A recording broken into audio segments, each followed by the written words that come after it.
This idea of ahad, one. There's one of the great writers on Islamic theology in Pakistan, actually,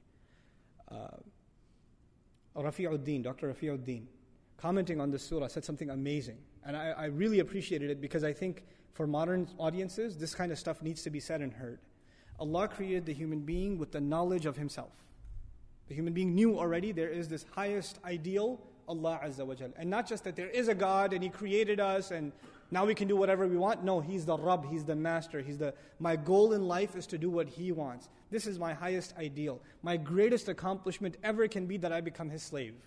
That would be the greatest honor I can have. The Messenger of Allah sallallahu alaihi wasallam, his greatest honor, Subhanalladhi asra bi abdihi. He becomes abd of Allah. The slave of Allah is a great honor. That's the goal in life. And Allah pre-programmed that goal inside every single human being. But if you lose sight of that goal, it is like this, you have this thirst, this hunger inside you to fulfill that goal. Allah created you with that. But when your appetite is not filled with healthy food, what do you fill it with? If you don't get the right meal, are you going to say, I'm not going to eat at all? No.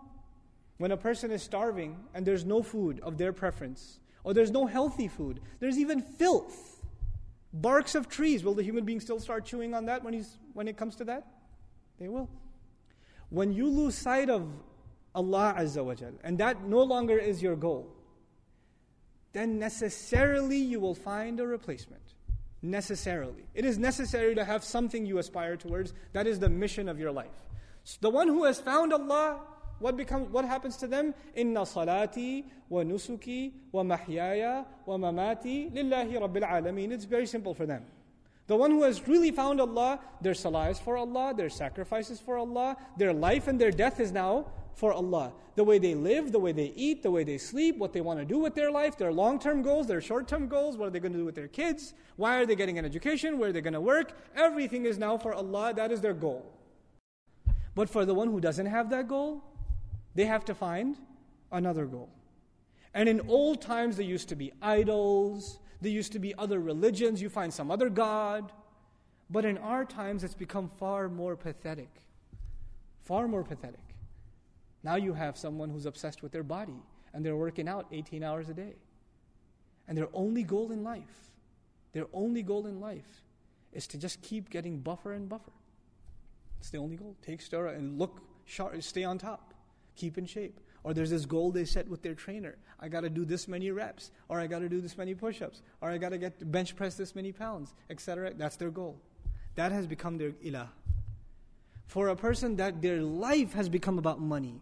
Have you met people? They cannot talk about anything except their work. They can't. Yeah, I work at this company, I do this. And the moment they lose their job, they become suicidal. Because that's all they ever thought about. That's all they ever did with their life. That's all they ever did. That becomes their goal. For some people, it's their children. They live for their children. They do everything for their children. Day and night they think about their children. There is no other thought running in their mind. There is no other goal before them than their children. That is all they run after.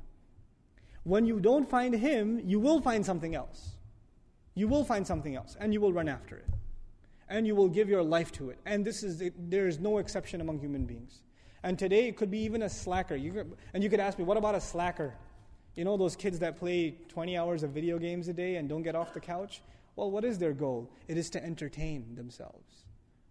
It is to fry their brain cells behind a screen. That is their ultimate goal. That is what they want to reach. And they're working hard to attain it every day. Right? That's what it becomes. These are the psychological implications of understanding Tawheed. It is easy to say Allah is one. But is He one in my life? Is He the one for me? Or do I have some other one that I'm running after? Or some other thing that I put before myself? Allah asked this question rhetorically. He says, مَا غَرَّكَ رَبِّكَ الْكَرِيمِ. What deluded you from your gracious Master? What was so important to you that you ran after, that you couldn't come after this? Subhanallah. Subhanallah. So when He uses this word, Huwa Allahu Ahad, its psychological implications, its implications on our attitude towards Allah, and how we think about our life completely changes. Now there is nothing more important to me than making Him happy. Nothing more important to me than Him being pleased with me. Nothing more important to me than He forgiving me. Nothing more important to me than He would talk to me on the Day of Judgment telling me that I'm successful. He will look towards me. I will not be from the ones He turns away from. وَلَا يُكَلِّمُهُمُ اللَّهُ يَوْمَ الْقِيَامَةِ. Allah will not talk to them on the Day of Judgment. May Allah not make us from those people. These are some of the psychological implications of just internalizing ahad. Ahad. Just that word.